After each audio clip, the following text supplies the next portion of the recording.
Hello friends, good morning. Let us start with AV number 3, a short story, a short history of drama. What is given here? Part number 1 is Introduction to English Drama or Theatre. Now we move to part number 3, AV number 3, a short history of drama. तर नाटक म्हटल्यानंतर त्याचा एक जो लघु इतिहास आहे तो ह्या ठिकाणी आलेला आहे आणि नेमका काय लघु इतिहास आहे त्या ठिकाणी दिलेलं जे काही आहे ते आपण बघूया नेमकं काय आहे ते. Part number 1, introduction to English drama और थिएटर. तर इंग्लिश ड्रामाची जी प्रस्तावना आहे किंवा ज्याला आपण सुरुवात म्हणतो ती कशा पद्धतीने झालेली आहे त्याचं वर्णन ह्या पहिल्या भागामध्ये आपल्याला पाहायला मिळेल. Drama has its origin in फॉक थिएटर. तर जे मूळ ओरिजिन आहे, जो मूळ उगम आहे ह्या नाटकाचा उगम जो आहे, खरं नाटक जी मूळ इतिहास जर बघितला आपण तर त्याने म्हटलं आहे drama has its origin in folk theatre. त्या ठिकाणी फोक थिएटर म्हणजे काय, तर फोकचा अर्थ आहे ज्यात लोककला असतात. जो लोककला मंच आहे, फोक थिएटर जे आहे, या फोक थिएटर, फोक म्हणजे काय तर ज्या समूहाने केलेल्या ज्या पूर्वीच्या अदाकारी होत्या, कलाकारी होत्या, त्याला म्हणतात लोककला मंच. तर ह्या लोककला मंचाच्या माध्यमातून त्या ठिकाणी नाटक जे आहे ते उदयाला आलं. We therefore cannot consider drama merely as a part of literature. त्यामुळे फक्त साहित्याचा भाग म्हणून त्या ठिकाणी त्याचा विचार करता येणार नाही. Words are the medium of literature as an art, but drama is a multiple art using words, scenic effects, music, gestures of the actors and organising talents of a producer. तर म्हणून त्याने म्हटले की एक साहित्यापलीकडे नाटकाचा एक विचार करावा लागेल. Words are the medium of literature. शेवटी शब्द जे असतात ते साहित्याचं एक माध्यम असतं. As an art, but drama is a multiple art. पण नाटक जे आहे त्याच्यात मल्टिपल आर्ट्स असतात. मल्टिपल म्हणजे विविध, बहुविध या अर्थाने.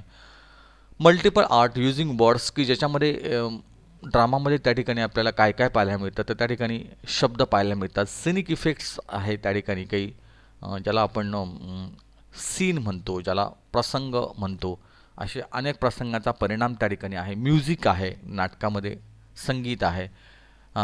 जेस्चर्स ऑफ द ॲक्टर्स, जे ॲक्टर्स असतात, जे त्या ठिकाणी काम करणारे कलाकार लोक असते, त्यांचे हावभाव त्या ठिकाणी महत्त्वाचे आहेत. And the organising talents of a producer. आणि त्या ठिकाणी जो निर्माता आहे, प्रोड्युसर आहे, या निर्मात्याचं एक एकंदरीत संघटन जे केलेलं आहे, या सगळ्या गोष्टींचं जे संघटन तो करतो, त्या माध्यमातून नाटक जे आहे ते तयार होत असतं.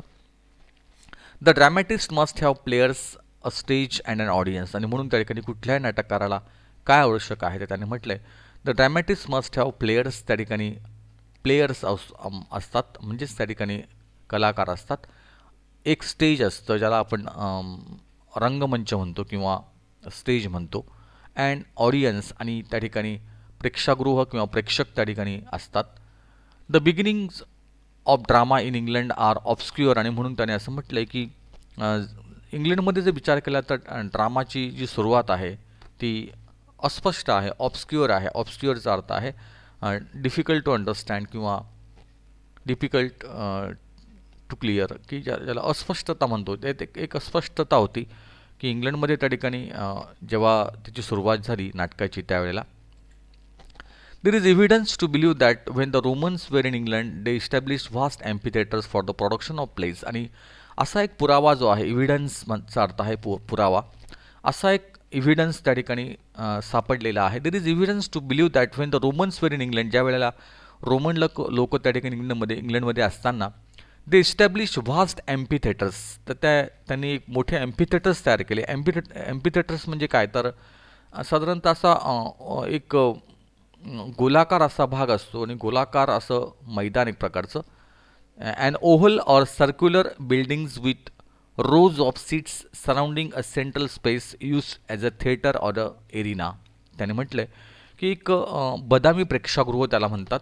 जसा आजचं क्रिकेट ग्राउंड आपण जर बघितलं तर ते त्या पद्धतीने एक ओव्हल शेप, ज्याला आपण एक विशिष्ट असा गोलाकार असा आकार जो त्या ठिकाणी असते, and oval or circular building, अशा प्रकारची बिल्डिंग किंवा अशा प्रकारचे एक ग्राउंड या अर्थाने, with rose of seat surrounding central space की ज्या ठिकाणी त्या मध्य सर्कलला अनुसरून त्या ठिकाणी काही सीट जे आहे ते अरेंज केले असतील, एक प्रकारचा स्टेडियमसारखा जो भाग जो आहे आणि गोलाकार अशी पब्लिक त्या ठिकाणी बसेल आणि त्या ठिकाणी त्या गोल अशा त्या सेंट्रलला त्या ठिकाणी एक नाटक जे आहे त्याला म्हणता एम्पी थिएटर्स. आता अलीकडे एम्पी थिएटर्स बरेचसे आपण पाहू शकतो गार्डनमध्ये, ते एम्पी थिएटर्स आपल्याला पाहायला मिळतात. Amphitheatres for the production of plays, but when the Romans departed their theatre departed with them. पण ज्यावेळेला रोमन निघून गेले, रोमन लोक जे गेले आणि रोमन लोकांच्या डिपार्ट झाल्यानंतर हे हे एम्पीथिएटर्स जे आहेत ते पण त्या ठिकाणी इतिहास जमा झाले. Then there were minstrels. त्यानंतर त्या ठिकाणी मिन्स्ट्रल्स त्या ठिकाणी जे आहेत, मिन्स्ट्रल्स अर्थ होतो शाहीर लोक जे असतात त्याला म्हणतात मिन्स्ट्रल्स.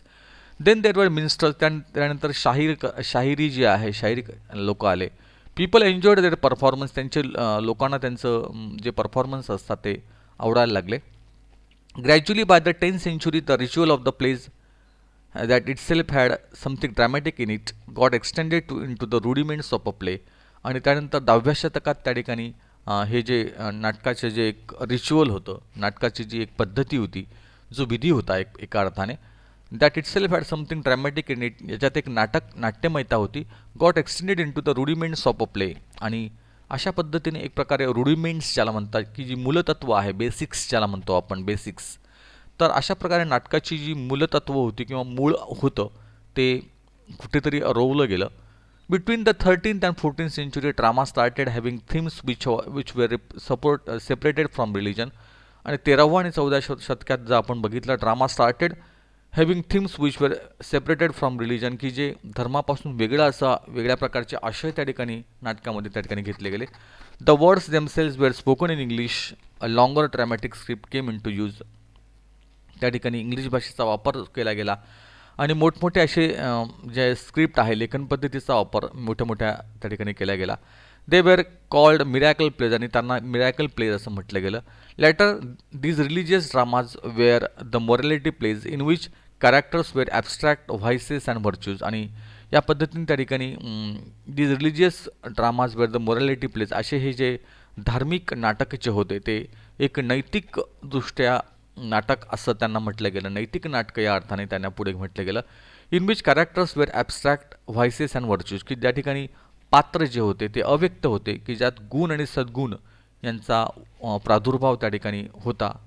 दिस वेअर ॲलिगरीज. आणि याला म्हणतात ॲलिगरीज, म्हणजे त्याला म्हणतात दृष्टांत कथा किंवा रूपक कथा. तर अशा पद्धतीच्या रूपक कथा ज्या आहे त्या सुरुवातीच्या कालखंडात त्या ठिकाणी मांडल्या गेल्या, की जे नाटकाचं एक बीज जे आहे ते रोवलं गेलं. सेकंड पार्ट जो आहे एलिझाबेथन अँड रेस्टोरेशन ड्रामा थिएटर. तर अशा पद्धतीने एलिझाबेथन कालखंड जो आहे तो नंतरच्या कालखंडात सुरू झाला, म्हणजे एलिझाबेथ राणीचा कालखंड त्याला म्हणता येईल. This secular morality plays have direct links with Elizabethan plays. हे सगळे जे काही धर्मनिरपेक्ष असे नैतिक नाटकं होते की ज्यांची लिंक त्या ठिकाणी एलिझाबेथ नाटकांशी जुळत होती. The renaissance impose a learn tradition. The रेनायसन्सचा अर्थ होतो नवनिर्मितीचा काल, त्यानंतर रेनायसन्स. तर the renaissance impose a learn tradition, त्या ठिकाणी नवनिर्मितीचा कालखंड जो आहे तो सुरू झाला आणि त्याच्यात त्या ठिकाणी परंपरा ज्या आहे, learn tradition, classical in depth and themes of education, general moral problems and secular politics. आता हळूहळू त्या ठिकाणी जो विषय आहे त्या विषयांमधला बदल हळूहळू होऊ लागला. धार्मिक पद्धतीची नाटकं जी आहे ती आता थोडीशी बाजूला झाली आणि नंतरच्या कालखंडात त्या ठिकाणी या नाटकांमधले जे थीम्स होते, जे आशय होते, ते शिक्षण, त्यानंतर काही समाजातले जे काही नैतिकता आहे, समाजातली जी काही नैतिक वागणूक आहे किंवा समाजातलं जे काही पॉलिटिक्स आहे, जे राजकारण आहे, त्याविषयीची जी नाटकं जी आहे ती हळूहळू उदयाला यायला लागली. The plays had nothing to do with religion. त्या ठिकाणी ह्या नाटकांचा आणि धर्माचा कुठलाही अर्थार्थी संबंध नव्हता. There were examples of both comedy and tragedy. त्या ठिकाणी दोन्ही प्रकारची उदाहरणं होती. त्यात सुखांतिका होती, त्यात शोकांतिका होती. Thomas Kyd, Christopher Marlowe and William Shakespeare are the prime dramatist of this era. आणि विशेष करून या कालखंडात जी नाटककार लोक त्या ठिकाणी जन्माला आली किंवा त्यांचा एक प्रकारचा कालखंड होता, त्यात थॉमस कीड, क्रिस्टोफर मार्लो आणि विल्यम शेक्सपियर ही प्रामुख्याने नाटककार त्या कालखंडात होती. It was Kidd who discovered how easily blank verse might be converted into a useful theatrical medium, which Shakespeare used brilliantly in all his plays. तर त्या ठिकाणी किड जो आहे, थॉमस किड जो आहे, हु डिस्कवर्ड हाऊ इझिली ब्लँक वर्स, की ज्या ठिकाणी ब्लँक वर्स जे आहे, ज्याला आपण मुक्त छंदातली जी जी जो जो भाग असतो, मुक्त काव्य जे आहे, might be converted into useful theatrical medium, की या मुक्त छंदातल्या ज्या काव्यपंक्ती आहेत त्याचं रूपांतर त्या ठिकाणी थिएटरमध्ये, त्या ठिकाणी थिएट्रिकल मीडियममध्ये त्या ठिकाणी त्याने केलं. Which Shakespeare use brilliantly in all his place, की ज्या ठिकाणी शेक्सपियरने त्याचाच वापर जो आहे तो अतिशय उत्तमपणे आपल्या नाटकामध्ये त्या ठिकाणी केलेला होता. की जे सॉलिलॉकीज ज्या आहेत, म्हणजे स्वगत जी आहेत शेक्सपियरच्या नाटकातली, ती अतिशय महत्त्वाची मानली जातात. Tragedy develop in the lands of कीड अँड मार्लोवे, तर कीड्स आणि मार्लोवेच्या कालखंडात त्या ठिकाणी काही शोकांतिका ज्या आहेत, ट्रॅजेडी ज्या आहेत, त्या पण त्या ठिकाणी उदयाला आल्या. Comedy had also proceeded beyond rustic humour, त्या ठिकाणी सुकांतिकासुद्धा त्या ठिकाणी आल्या, की ज्या रस्टिक ह्युमर होत्या, रस्टिकचा अर्थ आहे अवास्तविक, त्याला म्हणतात rustic. But by the 90s of the 16th century, पण 16व्या शतकात त्या ठिकाणी म्हणजे साधारणतः 1690च्या जो कालखंड आहे, the theatre in England was fully establish but complicated conditions govern the activities of the dramatist, पण त्या ठिकाणी नाटककारांचा एक प्रकारचा जी नियंत्रण त्या ठिकाणी होतं 16व्या शतकामध्ये, त्या ठिकाणी इंग्लंडमध्ये त्या ठिकाणी अगदी चांगल्या पद्धतीने ही नाटकं पुढे आली. The public theatre of the 16th century differed in many important ways from the modern theatre, तर त्यावेळेची जी थिएटर, त्यावेळेची जे एक प्रकारचे जे नाट्यगृह होती 16व्या शतकातली, differed in many important ways from the modern theatre, की जे आधुनिक नाट्यगृहापासून काहीशी वेगळी अशी त्या कालखंडातली. It was open to sky, ते मोकळे असे होते, म्हणजे पूर्णतः वरती छप्पर नसलेले, open to sky without artificial lighting, त्या ठिकाणी कुठलीही लाईटिंग त्यावेळा नव्हती, कुठलेही ज्याला आपण लाईटिंग म्हणतो, म्हणजे ज्याला आपण प्रकाश योजना म्हणतो, ती कुठलीही कृत्रिम प्रकाश योजना नव्हती. The stage was a raised platform with the recesses at the back supported by pillars, तर त्या ठिकाणी स्टेज कसं होतं, ते एक प्लॅटफॉर्म तयार केला, एक प्रकारचा स्टेज तयार केला, आणि त्याला अशा विशिष्ट पद्धतीने खांब जे आहे, पिलार जे आहे, त्यांचा सपोर्ट त्या ठिकाणी असायचा. देर वॉज नो कर्टन, त्यावेळेला कर्टन म्हणजे पडदे नसायचे. And the main platform could be surrounded on 3 sides by the audience, आणि मुख्य प्लॅटफॉर्म जो आहे तो 3 बाजूंनी त्या ठिकाणी आपल्या ऑडियन्सला त्या ठिकाणी दिसायचा. अराउंड द थिएटर देर वर गॅलरीज, त्या ठिकाणी ह्या थिएटरच्या सभोवताली त्या ठिकाणी काही गॅलरीज असायच्या. In the 17th century the enclose theatre gain importance, 16व्या शतकामधल्या ह्या परिस्थिती असताना 17व्या शतकात मात्र त्या ठिकाणी हळूहळू क्लोज थिएटर जे आहे, enclose theatre gain importance, theatre जी आहे ती बंद स्वरूपात त्या ठिकाणी सुरू झाली. There was increasing attention to scenic device as theatre became private, त्या ठिकाणी वैयक्तिक पद्धतीने ती थिएटर आता पुढे आली. Shakespearean era came into existence in the 16th century to the public theatre, त्या ठिकाणी शेक्सपियरचा जो कालखंड आहे 16व्या शतकातला, त्या ठिकाणी की जो सर्वसामान्य पब्लिकसाठी तो खुला होता. He wrote for the contemporary theatre manipulating the Elizabethan stage with great resource and invention, तर he wrote for the contemporary theatre, त्या शेक्सपियरने त्या ठिकाणी समकालीन कालखंडात लिहिलं. मॅनिप्युलेटिंग द एलिझाबेथन स्टेज, की ज्या ठिकाणी त्याने एलिझाबेथ राणीच्या कालखंडातल्या काही घटना ज्या आहेत त्या रेखाटल्या. With great resource and invention, त्यात एक संशोधन आणि एक नाविन्यता होती. But the genius of Shakespeare should not allow the rest of the drama of his age to be obscured, पण त्या ठिकाणी शेक्सपियर सगळ्याच गोष्टी त्या ठिकाणी करू शकला नाही. Contemporary to him was Ben Jonson, a classicist, a moralist and a reformer of drama, त्या ठिकाणी काही जे नाटककार आहेत, बेन जॉन्सन जो आहे तो त्या ठिकाणी पुढे आला.